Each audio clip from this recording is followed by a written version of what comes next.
Coming up on this episode of Oh My Goodness. In no particular order, auras, angels, grid lines, cutting cords, transport healing, Moche tunes, South American shamanism, the Devine Feminine, beauty medicine woman, lifting veils, South American Condor, horse medicine, sacred space, walking between dimensions, the miracles we see, all the colors of the rainbow, and special report, our DNA. It's upgrading.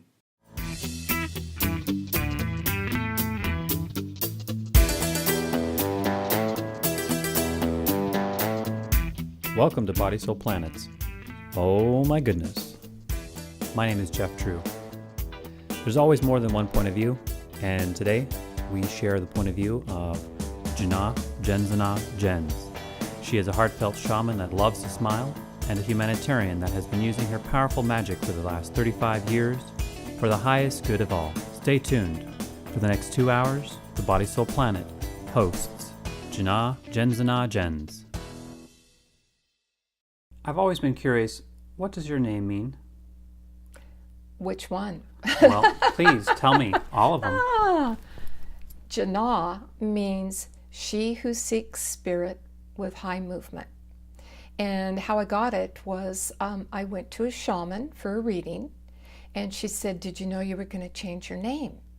And I said, no, I had no idea. And she goes, "Yeah, it will be shortly." So I went home and I thought, my mind started wandering and thinking about it, and these letters started coming to me. And my middle name's Jean, and then the A came on it, and I was to be named Jean A. And then I just waited, and then the H came, because it's JEA-NAH, and the whole thing came into Jana. So then I started just kind of feeling that out, and it felt pretty good. And then Spirit goes, "Well, don't you want to know the meaning?" And I go, "Yeah, she who seeks spirit with swift movement." So after I got the name and kind of settled into that, then I got this psst in my ear and said, "Now go to court and change your name and be legal."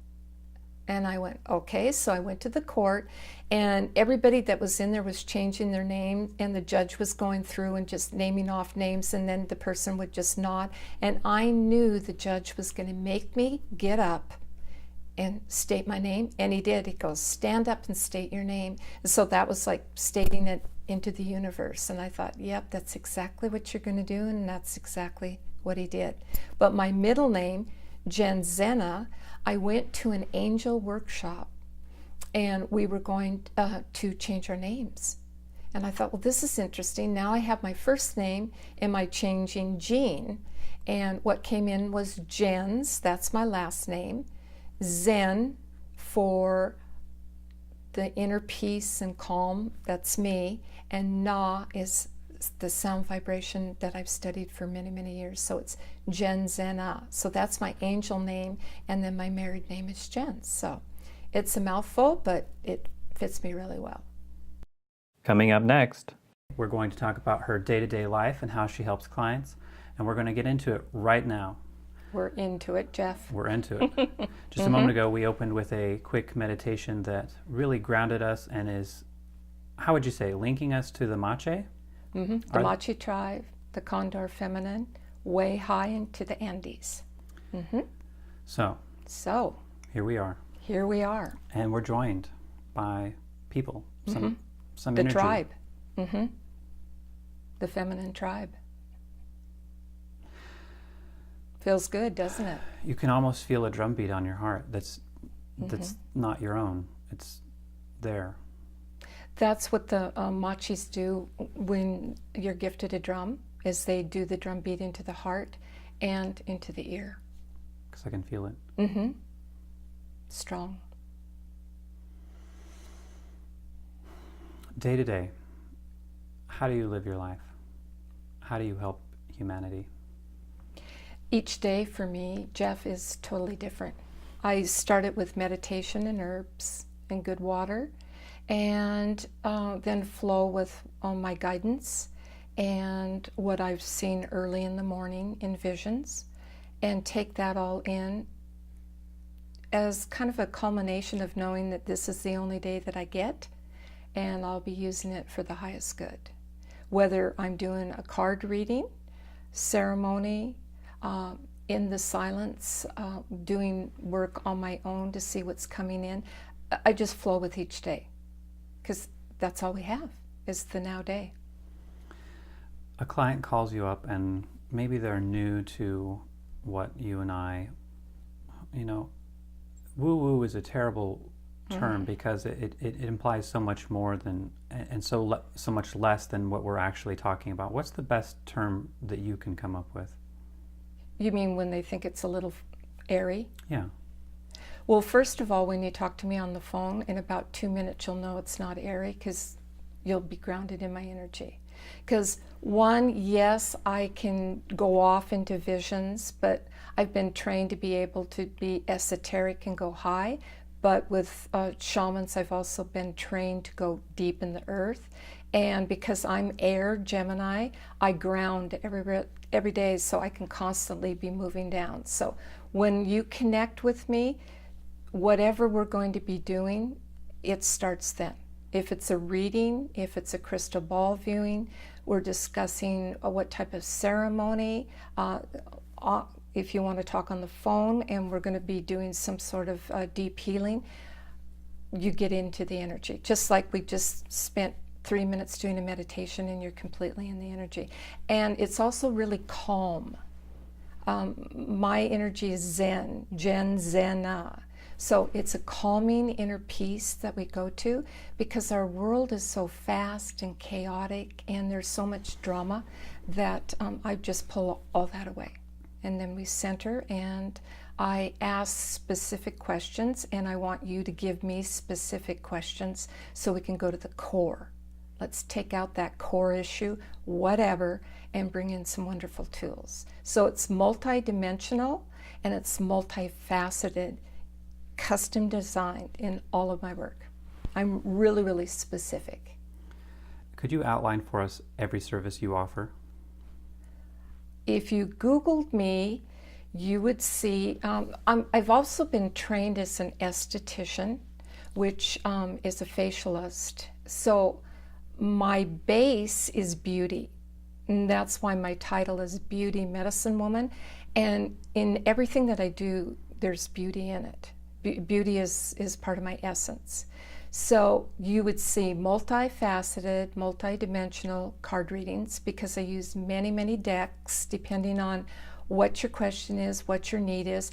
And if I'm going to do some live coaching with you, each time would be using different decks, astrological alignments, sound vibration in it, meditation, visions come. This is all in a reading.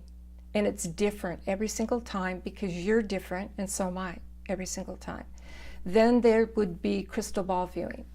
And in that scenario, when I learned how to become a viewer and view, I was told I wouldn't be doing any fortune telling. I don't do anything about taking your power and telling you this is your future. I don't do that. I stay in the now with you. So in a crystal ball viewing, you actually hold the ball and inside is a peacock eye that opens. And the ball goes in and scans you. And then I have another crystal I'm holding and I scan you. And then we see what core issues come up and out. So, and you can actually dialogue and have a soul retrieval when you're doing a viewing. So you're totally engaged. In anything that I do with you, you're engaged. Then the next would be ceremonies. And mine are custom designed depending on, it could be a one-on-one, it could be a group in my medicine room in my home, it could be a group out, like I'll be doing a spring equinox ceremony March 23rd, and that's all on the direction, which is east, and honoring it and allowing it to flow in. And when I do ceremony, I go internal after I get the data and get outside sources come in to give me information about how to weave it, how it's going to flow with everyone.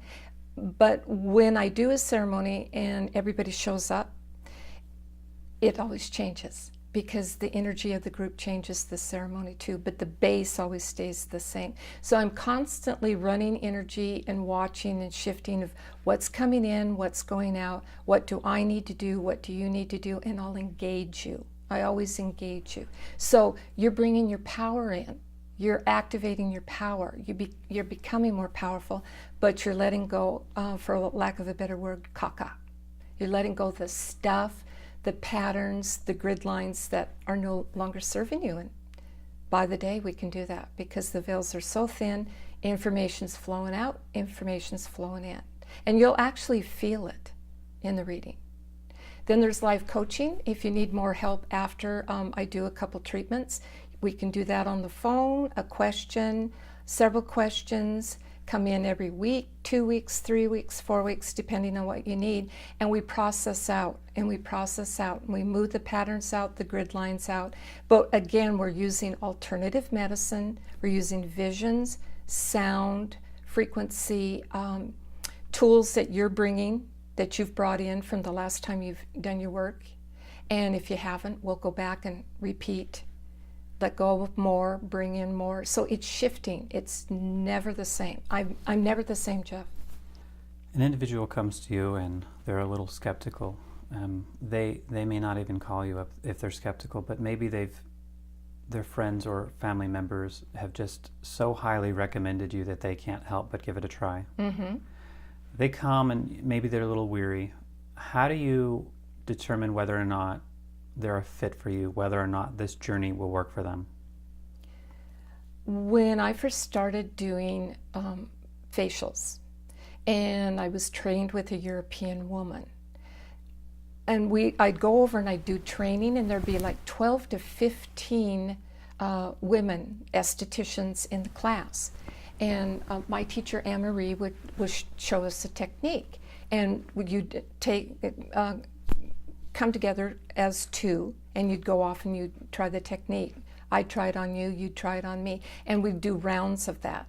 And each one was totally different. And it's like, she showed us the same thing, but it was 12 different experiences. So right off the bat, when I started early, I realized that everyone does things differently, and I never looked at it like competition. Like, you would line up perfectly with the right practitioner, the right esthetician, the right reading, crystal ball viewing. So if you call me, it's right. And I totally trust that. And so I just flow with that. If I can't support you, I'll help you in some way, and I'll turn you on to someone else that I think that can support you in different ways.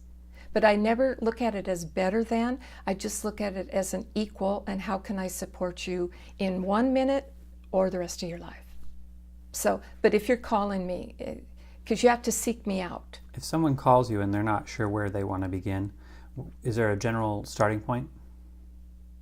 You mean if I'm doing a phone reading, or just no, out of the blue? No, if they're there in your face and they're across from the table, just like this, and they say, you know, I have these issues in my life, I don't know where to start. Where do we start? I would ask for your main priority. What's up? What issue is really, really affecting you? What issue is really bothering you? And let's start from there, and let's culminate a few specific questions around that. I'll support you in that, and then once we've got that down deep enough, then I'll have you pull some cards, and then we'll go from there. So they know that they have support right off the bat, and figure, because part of the fear is that they don't know what to ask. Okay. When an individual sits there and they say, can I learn a little bit more about soul retrieval because I'm having this in my life, and I just don't have any reason to be sad, but I have this melancholy sadness from time to time. Could that be related to soul retrieval or an issue in a past life where part of their soul got stuck? In a soul retrieval, I usually have to get more data from you. It's not like right off the bat, unless somebody's really attuned to a soul retrieval, which is usually happens when you're really young and some traumatic experience has gone on and the child inside can't take it. So it leaves you and it goes out into the ka or the aura, and it stays there until you're ready to go retrieve it. That's a soul retrieval. So we'll culminate all of the issue, and then we'll go into the crystal ball, and then we'll journey into the ka body or the aura, which is about 1/4 of an inch outside and aligns all the way around your body. We'll go into the ka, and we'll get the child. You'll dialogue with the child, I'll dialogue with the child. We'll see what the child needs, what you need, and then at some point when both of you are ready, you'll merge in the heart and become one again. It's a beautiful experience. Do some light workers use the same words but actually mean different things? Yes. Okay, so previously I had spoken to a person who practices soul retrieval, a couple different people actually, and I was under the impression that it had to do with past lives. It can be this lifetime, or it can be a past lifetime.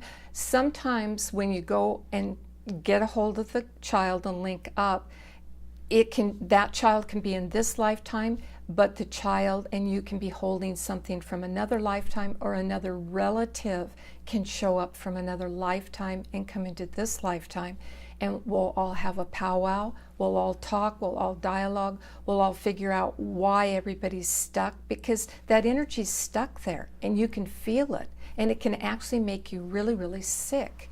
But at a certain time, everybody's ready to come together. So the relative in another lifetime is usually trapped. It's called in between the worlds. So I open up a space for the relative to go and for the client to forgive and let go of the relative. So the relative's free, the client's free, and then the child forgives, then the child's free, and the whole energy frees up. So it's just this huge release. And then you can feel it for days afterwards, the processing, the layers and layers that come off in the healing. It's beautiful. Would an individual or a client ever need to forgive a relative that they didn't know or Yes. don't know anything about? They'll show up if that's part of that specific soul that we're talking about. But you could come 3 weeks later and have another soul retrieval on another issue and another part of you with other relatives, and there can be a lineage of relatives, line after line after line. And when you forgive yourself, this is one of the beautiful laws of the universe, when you go into your issues and clear them out, it clears it out of the family lineage. So you're supporting your family by doing your work. So yes, is the answer.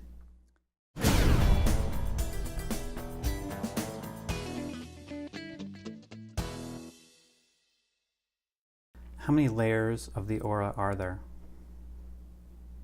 That's a good question, and I don't know. I don't. Okay. How many? Okay, fine. We don't know how many there are. No. Which ones are you aware of?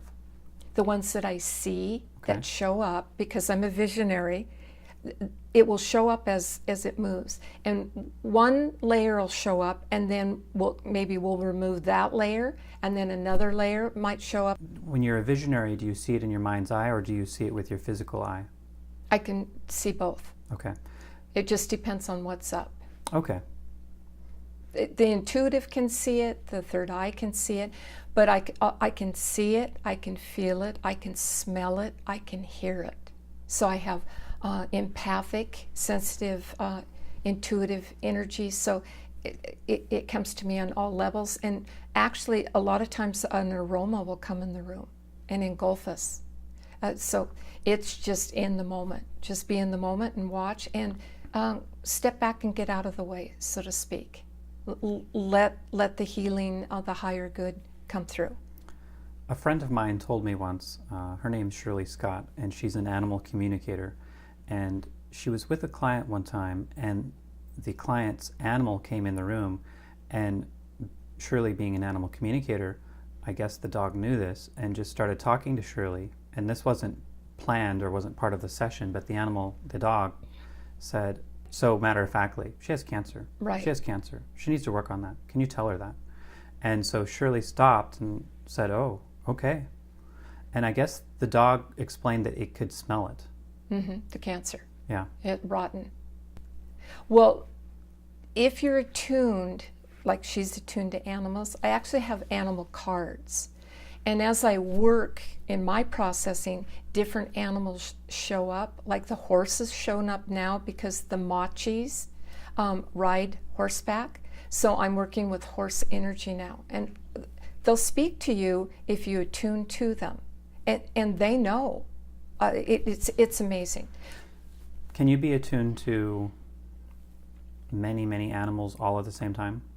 Is it a matter of tuning into a specific animal species or just animals? I don't tune into them. Okay. They show up. I see. And it can be a group, it can be one, and I can work with like the horse medicine right now around the spring equinox energy. The horse medicine came in this morning at 3 o'clock with the ancient Moche that you're going to hear today doing the drumming. And she had a hold of the reins and said, it's about time to go. So I ran that energy from 3 o'clock till right now coming in. So it's what you're attuned to, how open you are, how trusting, and also too, when you get the information, are you going to use it? Is the intellect going to override the intuitive, or are you going to listen to the gift that was a gift that dog came in and shared that with the mastress? I think that's wonderful. So this is around us, Jeff, everywhere, if we're attuned to it and trained.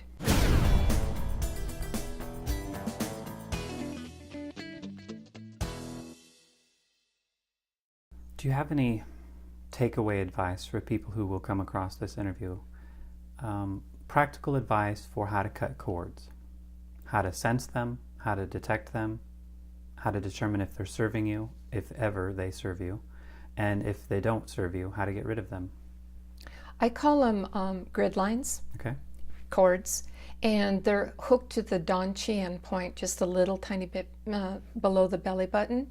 So if you feel a tug when you're around someone, like they're like pulling you in, or a good example is you're feeling really well, you talk to someone and then you leave and you feel awful, you're tired, you're cranky, you're this, you're that. That means that they've pulled you into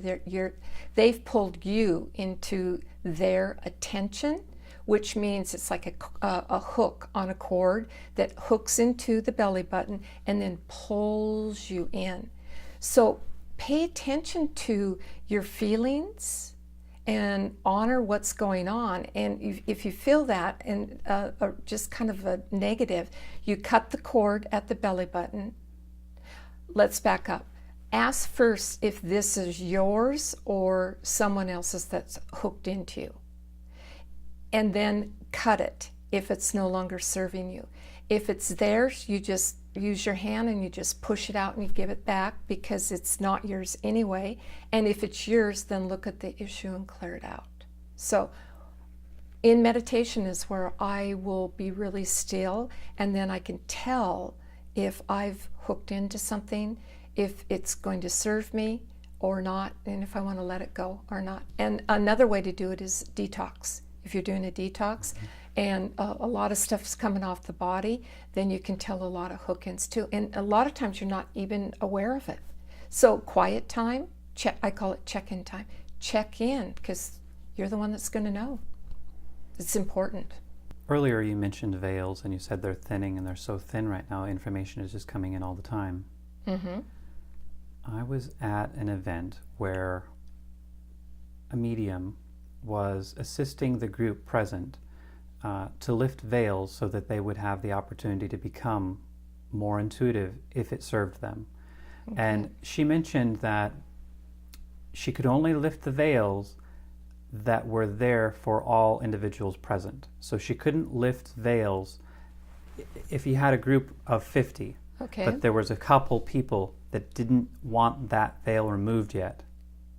She couldn't lift that veil for anyone in the room. Just because the two weren't ready to go. Right. What is your opinion about that? I think that's interesting. Because when you get a group of people that are almost all like-minded, you have all that energy comes together and it makes it quantum leaps. So my thought on it is, if I'm in the room and we're doing that and two people don't want to go, then I would have those two people ground the room so they're still in it, and the rest of us go as far out as is appropriate. So they're still serving, but they're just serving in a little different way. That's how I would approach it. Because if they're there to go, then we're ready to go. And if you're not ready to go, then sit and do some work. Be responsible. Show up. Everybody needs to be doing their work, literally. So I'd have them ground. Can you do something in this moment that serves the individual seeing this a month from now? Because the meditation is taped. It's a recording. But it's retrievable at any time, and you can go on that meditation at any given point. Can you do a lifting of the veils ceremony on a camera that will serve people later? Well, we're going to be doing the Moche chanting and drumming, and I'm going to be drumming along, and while I'm drumming I'll be doing prayers and the intent of the Divine Feminine coming through that goes right with the meditation that I did a little bit over a month ago on the higher heart chakra. So when you're listening to the drumming, you're listening to the chant, you're listening to my drumming connected to that, it's going to lift whatever's no longer serving you. So yes is the answer.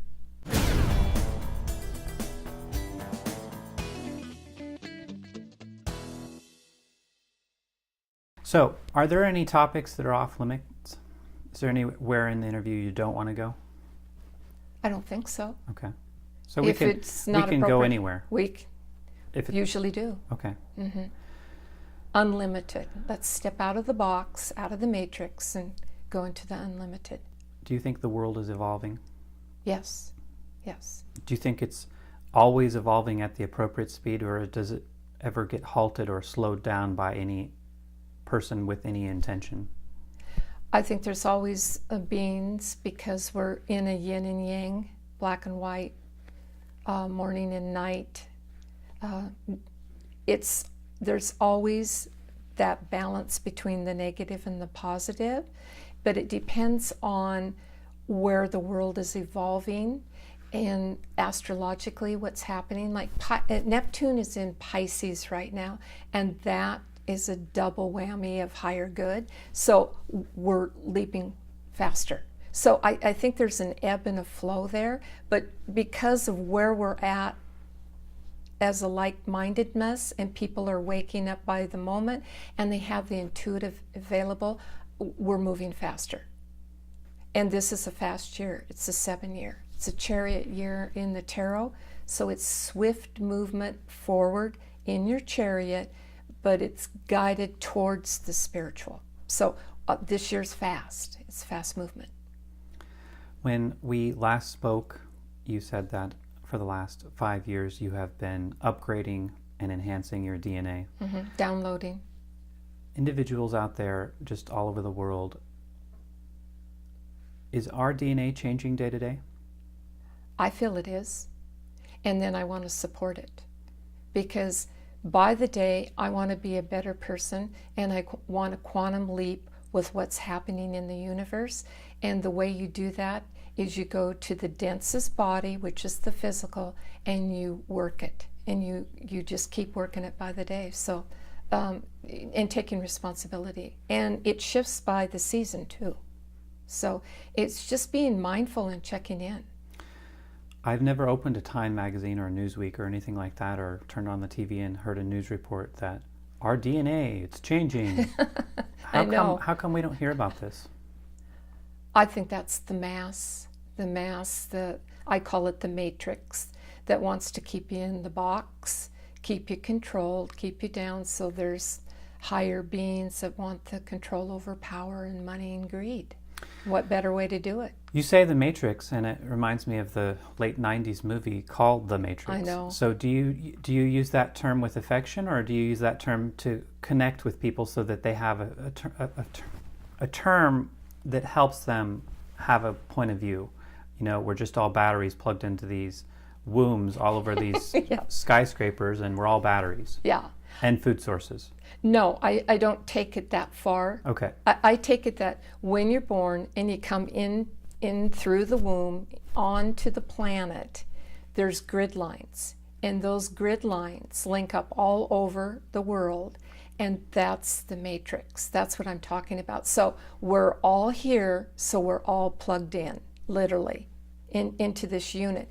But at any given moment, you can start unplugging from the matrix and moving into a different matrix of yourself and a higher consciousness and taking control of yourself. That's what I mean by uploading your DNA. Well, downloading and uploading it. Where are we downloading it from, and where are we uploading it to? Again, that's check-in time. When you clean, when you cleanse, when you get on a better diet, when you're drinking better water, when you're getting blood work done, you're constantly checking in on. The body will show you where it wants to let go, and then you move your focus to that area and support it. So see, it's constantly changing, and we're constantly changing. So I think that's a beautiful gift. We never need to sit still. We never need to settle.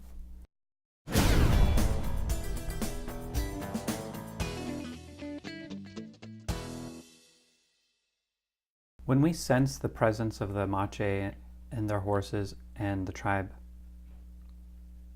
where are they? They're here, but where are they? Are they in a fourth, fifth, sixth, seventh dimension? How, in your own words, how would you say this is where they are, but yet we can sense them? I can say that because when I studied with them in the Andes Mountains, and they did what are called Moche tunes. So you're in a dimension with them in the Andes. That's one. Traveling there is one dimension. Getting there and being with the Moches is another dimension. Then when you go into a Moche tune, that's their healing, transport healings, then you'll go into different dimensions depending on what needs to be healed. So there's many dimensions for different reasons. And see, if you just keep your mind on, I'm just going here, I'm just going to do that, you're limiting yourself. So when you come to see me and we sit, the first thing that I do is a sound vibration to clear out the energy and open up a sacred space for us to go into, to do the reading, the healing, the traveling. Each time it's different. I don't have a set, well, we're going here, we're going to do. I open the space, and the word is I allow, and I allow you. I surrender, and I surrender you for us to go. And then the universe takes us where it's most appropriate. I'm not in control of that. I'm just the guide.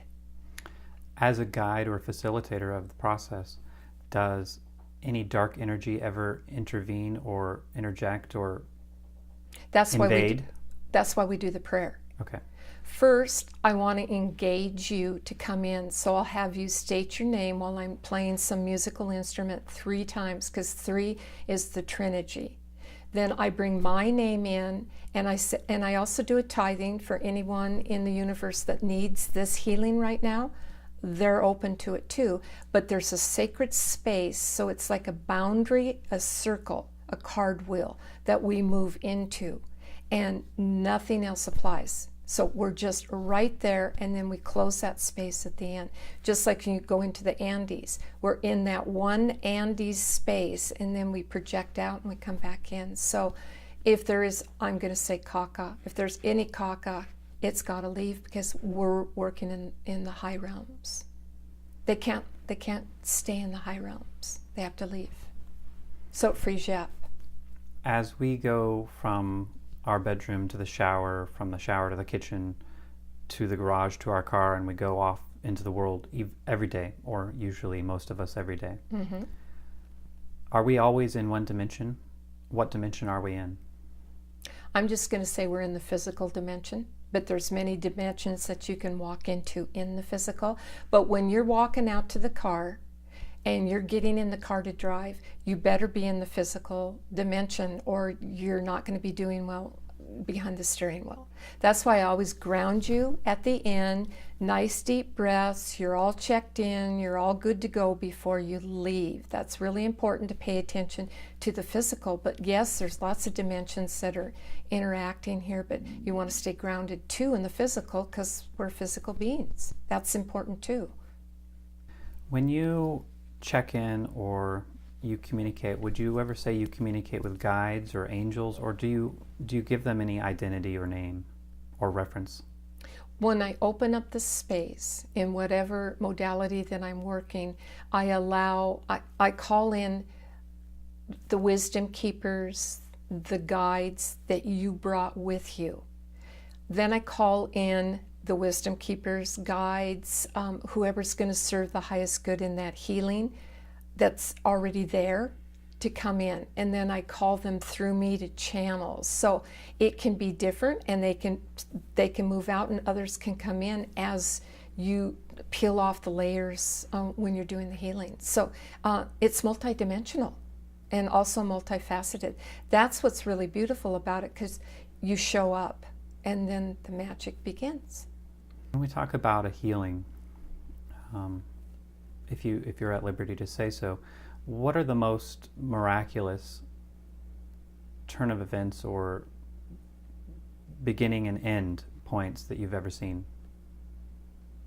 I would say, because I have had the good fortune to study with 2 male shamans, they're earth shamans, and then a South American female Moche, working in that arena with other shamans is where a tremendous amount of magic can happen, and I call it cracking. It cracks you and it opens you up to more and more and more. So my whole world, Jeff, from the beginning has been like that. So it's on a daily basis, but really huge healings when you study with real high shamans. Is there any limit to what can be achieved? I hope not. I want that So open far? every day. No, I want it every day, something magical to have. See, so you can tell how open I am to receive that, but only for the highest good and not out of ego, to make myself better, my family better, my clients better, the earth better. So we're all on an elevator ride going up. It's just like today. When I was awoke at 3, I turned on the side of the bed and saw the ancient Moche. She had her beautiful drum. She started beating it, and here's a Palomino horse getting ready to go. So I started doing the work of calling all of the South American condors in. So they'd arrive here, and anybody that's hearing this is going to feel that and get the healing from it. So it's a tithing.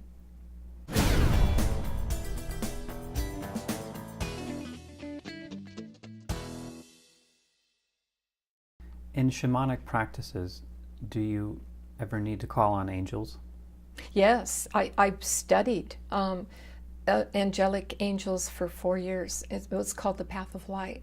So I use angels all the time for specific reasons, and angels will come in for specific reasons. There were angels that came into the heart meditation, and I have several decks of angel cards. So yes, angels are beautiful souls.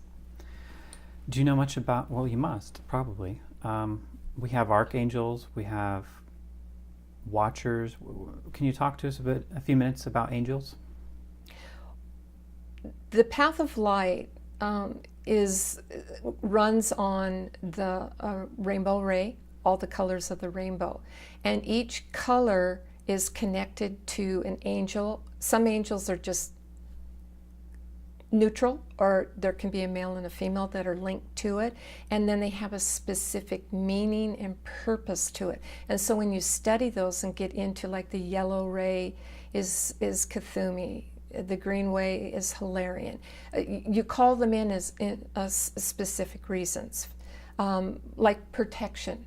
When I get in my car and I start driving out the driveway, I hold my hand out and I call Archangel Michael in to protect me. when I did the meditation for the sisters 2 weeks ago, there were all angel cards out. Everybody picked an angel, and that was their intent card to take into the heart. Mine was Archangel Michael. So the sword at my side if I need it. And it's beautiful because they just show up because you call them, you ask them. If there's an ambulance going by, I'll call the highest level of their emergency angels to go support the ambulance because I know somebody's in deep. I'll pull over, close my eyes, and say a prayer. So, and they're immediately there. Ask and you shall receive. It's beautiful. Busy. I'm busy. Angels can be anywhere. Angels can be everywhere, and they can be in more than one place at one time. Yes. But they can't interfere or get involved unless you ask? Yes. Yes. So even if they're there and they see something happening, what if an individual isn't of sound mind? Can they get involved? I've always been taught you need to ask and you shall receive, and asking can be on all different levels too. You can be thinking it, you can hear it, you can taste it. So if you're in dire help, that's usually when people pray and ask. If I get out of this situation, I'll do, and then I think to myself, why aren't you checking into that every day? Why is it a crisis that happens before you call that in? But at least you're calling it in to start some activities. So I think they ask, it's just differently. It's not so direct. A friend of mine, Mona Delfino, who's a clairvoyant, and we were talking one time, and she could just tune in or check in and say who was present, angels, and what their frequencies were, and which ones were most in tune with the individual she was with at any given time. Yes. Do you have similar needs to do that ever, and do you ever do that? If I feel like it's appropriate, I'll call in a certain color because I've studied color vibration. And then the angels to that color will come with and support. So it depends on what's flowing during the day, what's needed, but I call angels in every single day. When I'm immediately in the car, and I also call in animal medicine for protection when I'm in the car too. So I work with them every day. It just depends on what's happening. What is Archangel Michael? What is his purpose? Let's start there. Okay, he's the protector. He protects you. He's got the sword of truth, and that he pulls out, and he cuts cords or grid lines to support your protection. So, and very loving, very, very loving, and only protecting in the highest good. Not to pull the cord out and kill somebody, but to pull the cord out, and pull the knife out, pull the sword out, and say, I'm here, and I'm the truth, and the truth will set you free. And I mean business. And Yeshua carried the sword of truth too, and had no qualms of pulling it out when needed, but not the intent to hurt somebody. Just like, I'm serious, I'm standing in the truth, and let's go. And that would shift the energy because it was so powerful.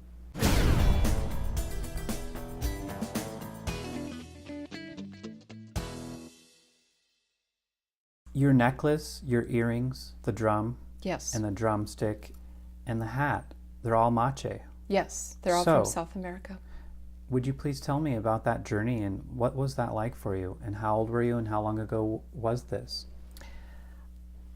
That was a miracle, Jeff, a pure miracle that just came out of pure magic, because I had this client, and I also have a friend named Diane Patton, and she had gone to South America quite often and studied with different tribes.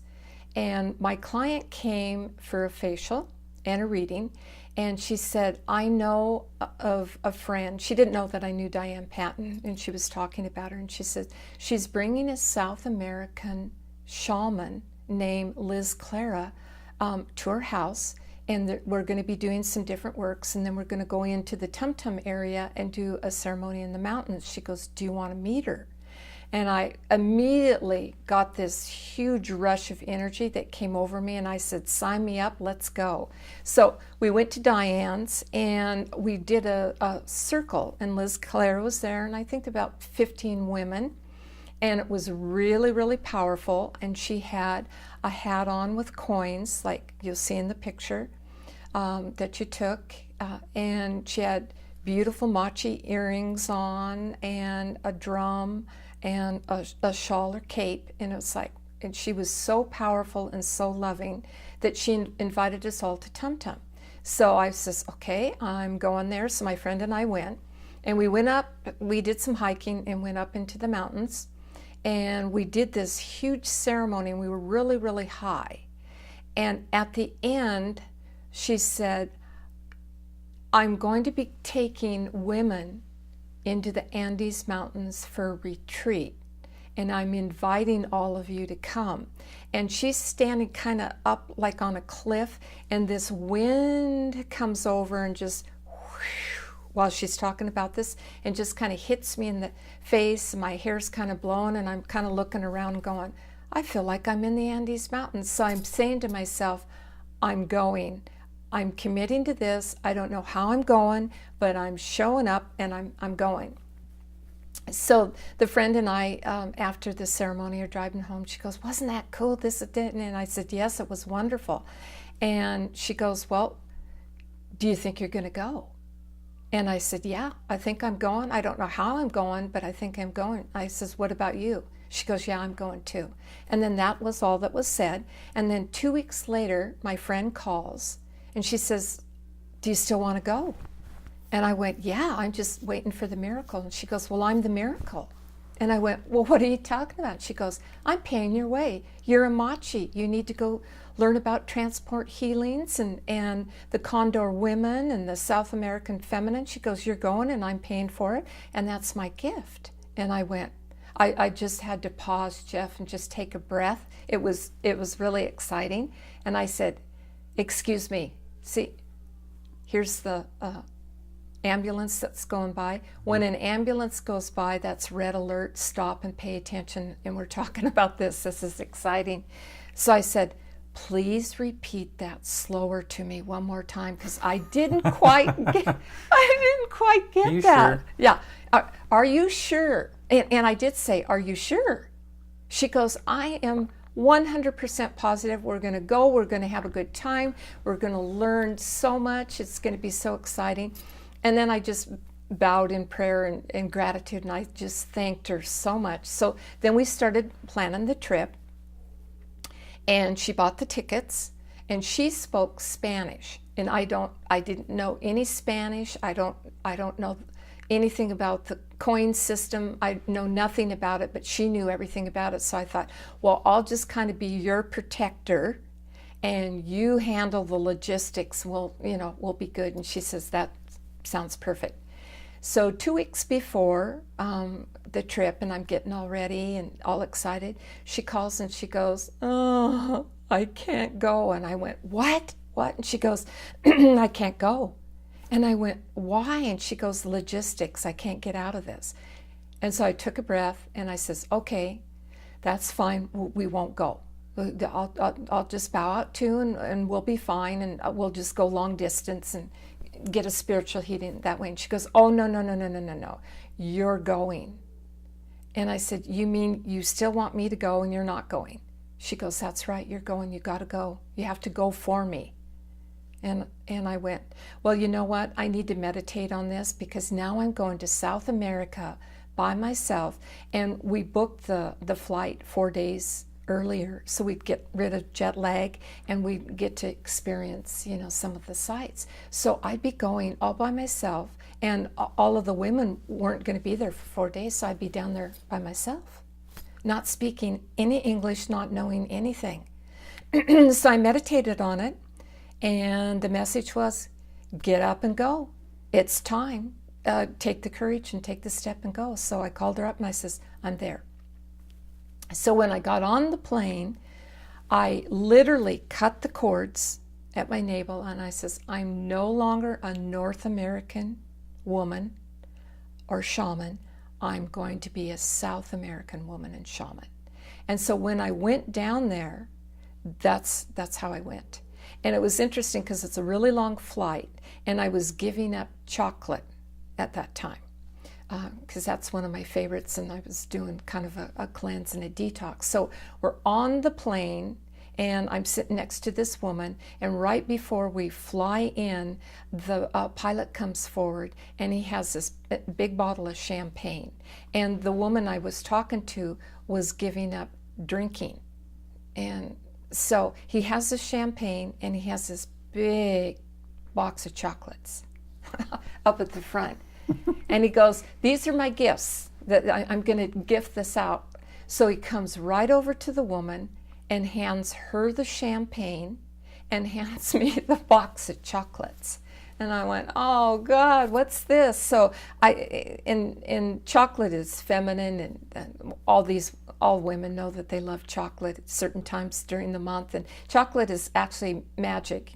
You can take a lot of chocolate before you do a journey, and it will take you higher. So I thought, okay, I'm taking these and I'm going to gift them to the shamans in South America, which I did. But I thought that was really interesting. And then got off the plane, and I was saying prayers that I would get a taxi driver that spoke English, because everybody was speaking Spanish. And I found one, and he took me to the hotel. And everybody that was there were from all over the world, so it was all these different languages, so nobody could understand anybody. And right then I just said, I'm not going to try and figure out what you're saying. I'm going to feel what you're saying, and we'll get along just fine. So I went to the nightclubs by myself to learn about the dancing between the male and the female. I went to some shows. I went to the park. I went to the fairs. I just got up and went all over for 4 days, and Spirit just showed me exactly where to go and what to do, and learned about the South American people, and had great fun until my group came, and we went and to the base camp at the bottom of the Andes Mountains, and there were the horses there. And that was my challenge, is to ride a horse, because I'm way spiritual and not real on the physical. So I prayed that I would get a horse that that liked me. And in the brochure it said light riding, horseback riding. So I called and I asked, I says, if you have never ridden a horse, are you going to be okay? And they said, oh yeah, no problem. So I got the horse, and all the women were just really excited to go on this horseback riding. And I just thought, oh God, get me up there, please. And so that was their strong length. And probably 30 minutes into the ride, we go into a creek that's about 5 feet wide, and that the current is flowing heavy. And I looked at it and I went, oh my God, this is going to be, and they thought nothing of it, no big deal. They ride horses all the time, and everybody's laughing. So I grabbed the reins of the horse and I pulled him really, really tight. And that was a message to take the power, because the horse is horsepower. Take your power, become one with the animal medicine of the horse, and let the horse lead you up the mountain. So that was the beginning of a ride of my life that changed me forever. And we're in the summertime, so we're starting to wind up the mountain, and it starts raining. And thunder clouds are coming, and then it starts hailing as we wind up further and further. And Jeff, you could look over to the side of the trail, and there's the cliff. And you look down the side, and you could go over to the side of the cliff in any given moment. So I went, whoo, well, this is that message, this is a good day to die. That's exactly a good day to die. And I went, all righty. So then I held the horse's mane and prayed more, and got tighter with the horse. And then we wound up further and it started snowing.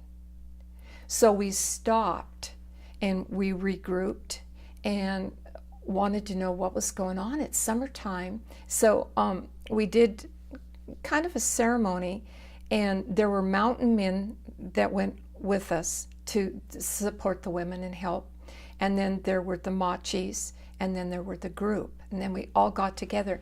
And what they came up with was there's a woman spirit, mountain woman. And where we were going was virgin territory, so only just a few had ever been there. So this was like a new experience for everybody.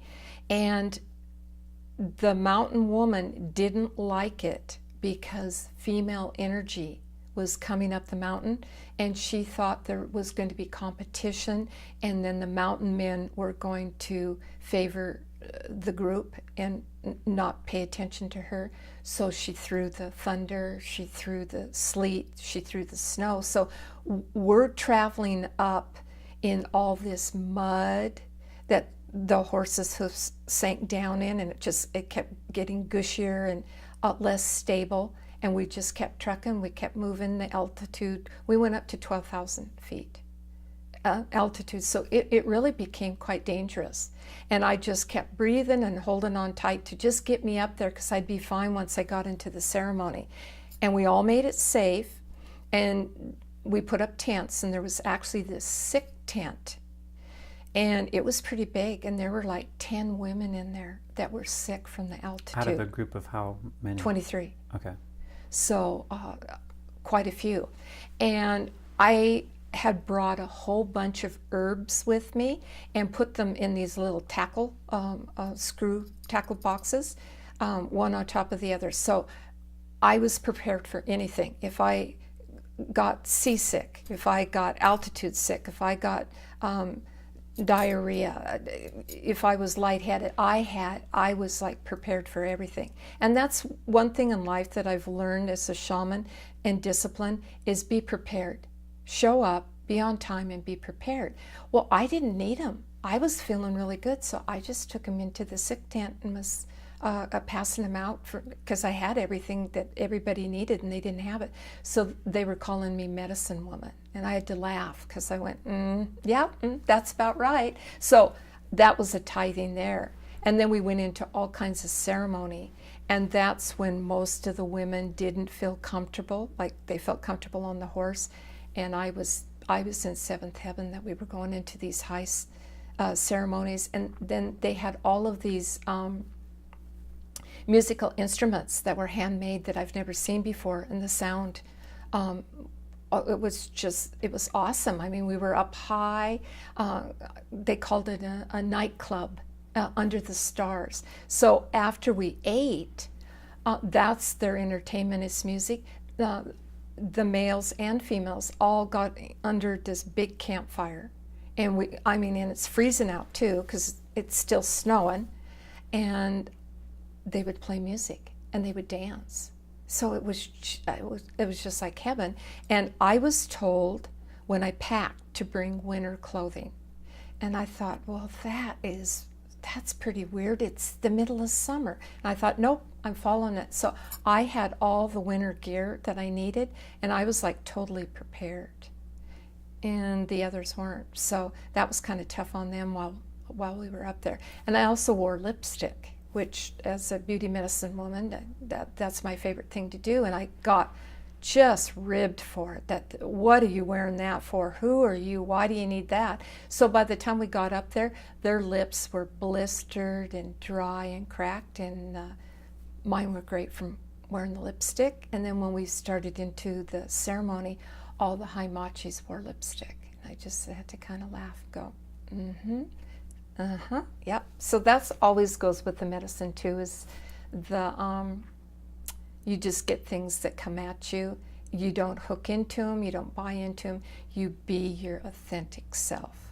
So we did high ceremony, we ate wonderful organic food, there was beautiful music, we got to see the engagement of the female, which is in South America, is the strong archetype, and the male is follows the female, where in the north it's just the opposite. So I got to see this whole new flavor of life, and I loved it. And then I wear a lot of the Moche clothes anyway as a shaman, so most of the women thought that I was South American because I'd already had the clothing. And I went, no, this is what I wear normally, which kind of shocked them, but it was like I was already South American in North America. So that part was, it was exquisitely beautiful, and the air I can't even describe because it was pure. It was totally fresh, but you couldn't do too much because of lack of the oxygen at 12,000 feet. And then it finally quit snowing, and we stayed up there 3 or 4 days. And then we wound down to the base of the Andes, and then we stayed there and did high ceremony and weaved for the next 3 weeks. But what was beautiful is that in the course of the 3 weeks, there was this hut in camp, and there were men in the tribe that actually cut down trees at certain times during the year, and there's certain trees. And then they killed the horse under a new moon or a full moon certain times during the year for the hide to make the drum and the tree to make the base of the drum. And then at a certain full moon or new moon, once the base of the drum was carved and the hide was cut, they put magical gems inside the base of the tree, of the drum, and then they shook them all around to make sound, and then they actually peeled the hide and put it over the drum and tightened the drum and used certain string that came from the wood. Everything was ceremonial, and put it all together. And they made 23 of them for this group. And all of these drums were put in this hut. So they were all prepared for us. And at a certain time, we were doing high ceremony this whole time. When we were ready to receive, we went into the hut, and right in the middle of the hut was this huge fire, and all the high Moches were there. And they came around and they'd pick you. They'd point to you and you'd come up, and then they'd pick exactly the right drum for you. And they would bring it and put it in front of your heart, like what you felt when we first started, and they'd beat the drum beat right into your heart, and then they'd beat it into your ear. So you felt it, and then you heard it, and then it had a unique smell. You smelt it. So all the 5 senses were linked together, and you became that drum. And it was just the most beautiful experience. And each drum sounded different. They had all these magical little trinkets in there, and you would tip the drum over, and then you would hear the sound. And I'll do this in the interview, so you'll hear it. And each one of the drums was different. So each woman got a specific drum to their drum beat, to their heartbeat, to their esoteric rhythm. And it was amazing that they knew that, and they didn't know us. And then at another point, horse's blood was brought, and paint brushes, and we painted the design of all the phases of the moon on our drums. And then we made the drumstick, which was made out of bamboo, and we actually knitted the top and then meshed it around and around the stick of the bamboo, and then weaved and knitted the top of the drum beater. So you made your own drum beater. Then you've got all this beautiful sound and all of the design of the horse's blood. And I mean, it's red-orange. It's like really, really strong. So you're breathing in all that horsepower. And then it took another probably week and a half through that process and through high ceremony before we even started drumming. And the sound of 23 of those with all the high Moches and the tribe was, that's you asked one of the magical experiences of my life. That would be one of them, the sound vibration of that. And then we got stronger and better, more into tune with the South American tribe as we all became one heartbeat, one drum beat by the time that we finished. It was awesome. It was just beautiful. And there was one Moche that was, and she was an elder. And when you're born into the tribe, you're given your assignment for your profession. And hers was the dancer. So they have these beautiful blankets, wool blankets, and she gets in the middle of the group, and we've been doing the drumming. We're somewhat in trance. Magic is moving all around. She goes, "Watch, I'm going to become a condor." And the blanket had fringe on the outside, and it was colorful. So she has this overlaying her shoulders, and she pulls her arms out, and she holds the edge of the fringe, and she starts spinning around, and we're drumming, and she's in the middle of the room.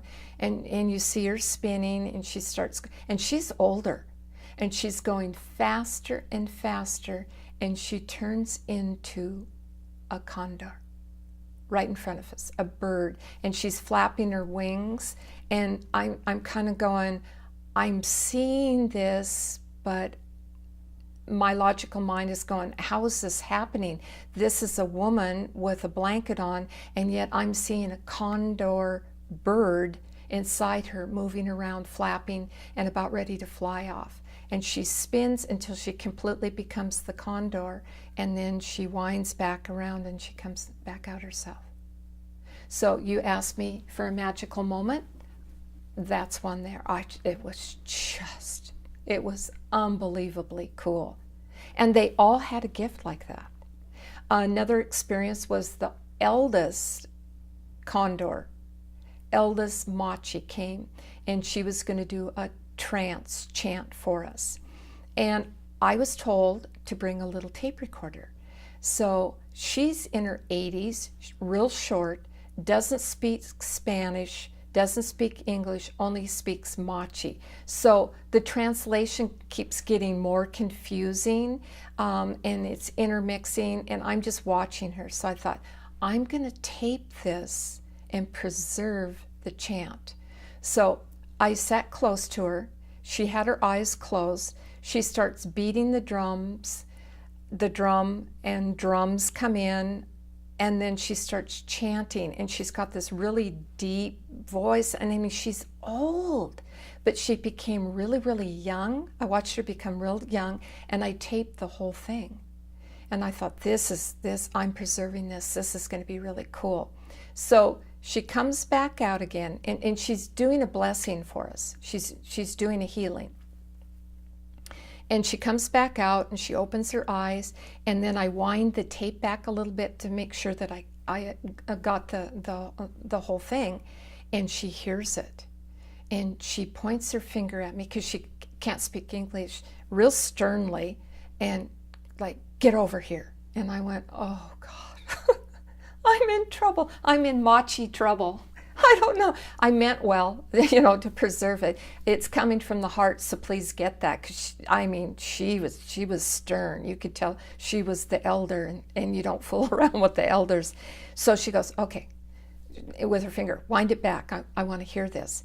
So I wind it back, and she hears herself in chant, in trance, and she starts laughing, and she has these little tiny beady eyes, and her eyes kind of like pop out of her head, and she's so excited because she'd never heard herself in trance before, ever. So this was like a whole new experience.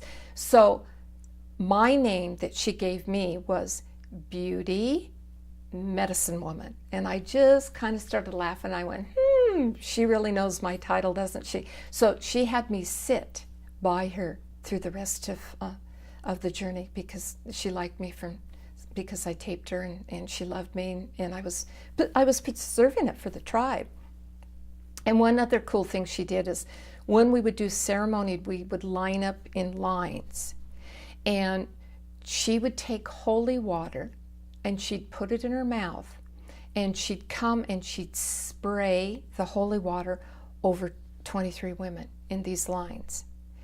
And she'd spray all of us. And I'd go, God, how's she doing that? She just took one mouthful of water and this beautiful mist sprays out of her mouth, goes through all the women, because that's another blessing. It's a purification and blessing. And then she'd go to the front and then she'd give a cute little smile like,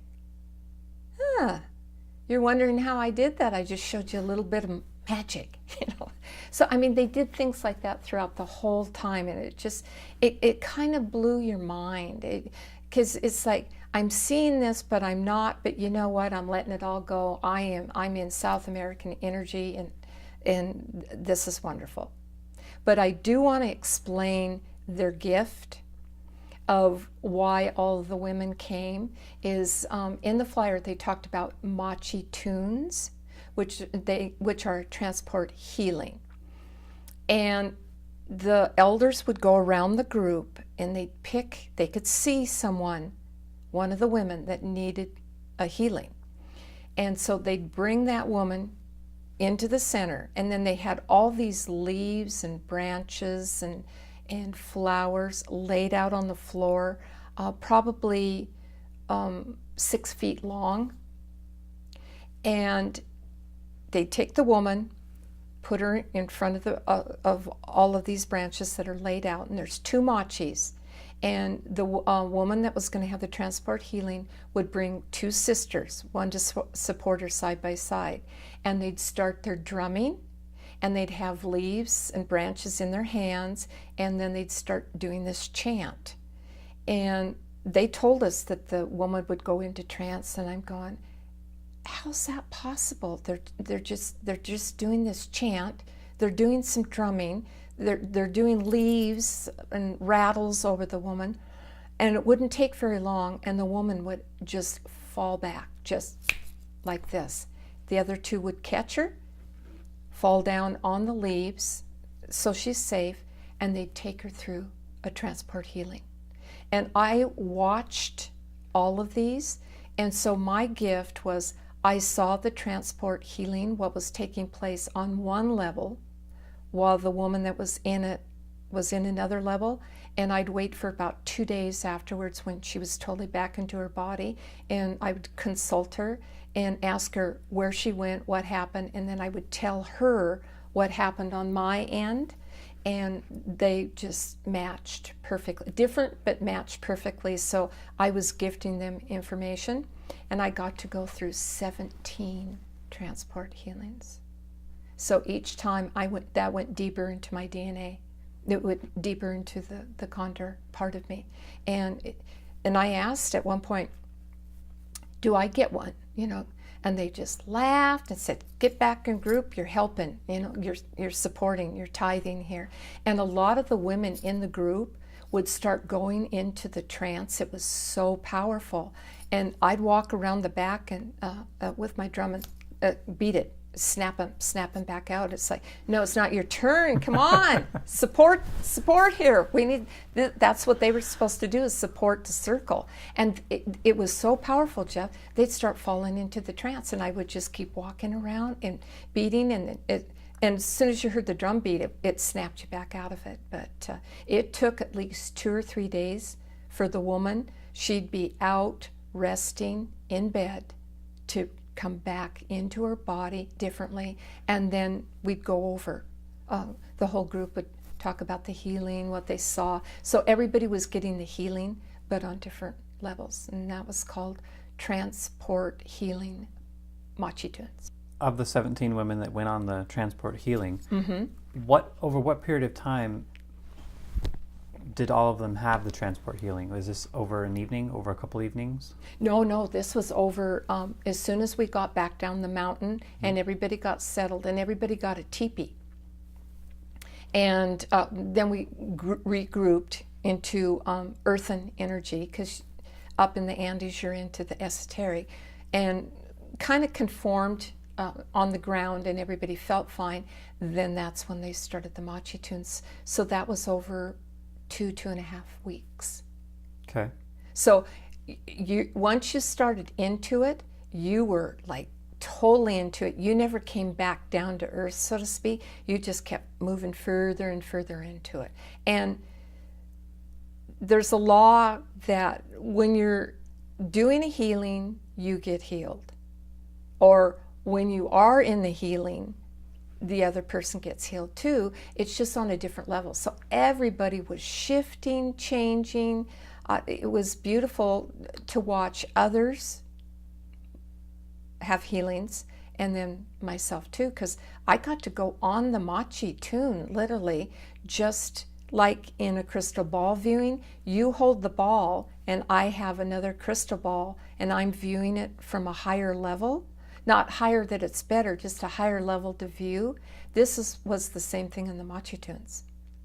It was fantastic. So when I came back, all of that was ingrained in me. And I have to admit, I did have a fear. And my fear was that I wouldn't get my drum through customs, because it had trinkets in it. And I thought that, and because I'm ethnic looking, that they'd pull me aside and then they'd rip open the drum to look at what was inside. So I did a whole healing on myself, that I showed up and was visible when I walked through to get the ticket, and then I was invisible when I went through, so I could get my drum through and fine. Because I get stopped a lot because of my energy. And I thought, nope, this drum's coming through. I need to use it. And I use it for myself, in group, with a client, whenever it's appropriate. So, and it's the same now as it was when I went. So, beautiful experience, life-altering. So I have the South American Condor shamanism in me, as well as the Northern male shamanism in me. So I really got a nice balance of heaven and earth. That's a story. Mm-hmm. And it is a beautiful story, full of entertainment and full of tears. It's a very moving story. It is. It's all of the above and more. That's just touching the highlights of it.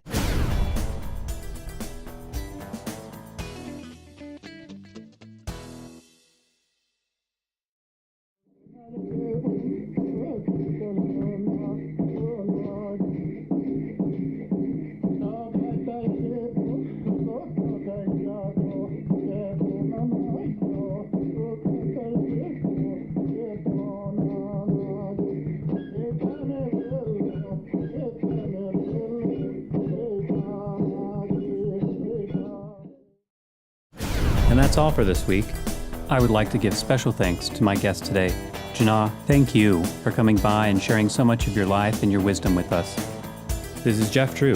Thank you for listening. I give you my heartfelt blessings for a happy, fulfilling, wonderful life.